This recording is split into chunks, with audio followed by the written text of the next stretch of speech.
মানুষের গোপন যে গুনাহগুলো রয়েছে এই গুনাহগুলোর মধ্যে অন্যতম গুনাহ হচ্ছে কিবর তথা হিংসা।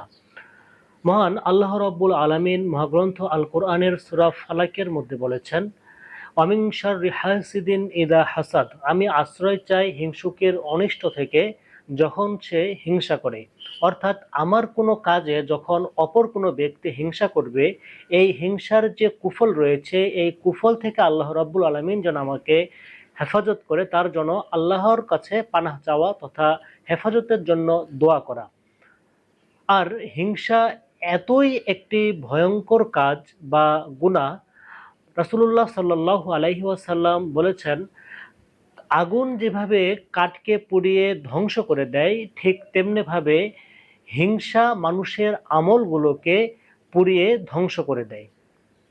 অর্থাৎ কাঠ যেভাবে আগুনকে পুড়িয়ে ফেলে ঠিক তেমনি ভাবে হিংসা নামক গুনাহ মানুষের আমলগুলোকে ধ্বংস করে। সুতরাং আসুন হিংসা নামক ভয়ঙ্কর গুনাহ থেকে আল্লাহ রাব্বুল আলামিন যেন আমাদেরকে হেফাজত করেন। আমিন।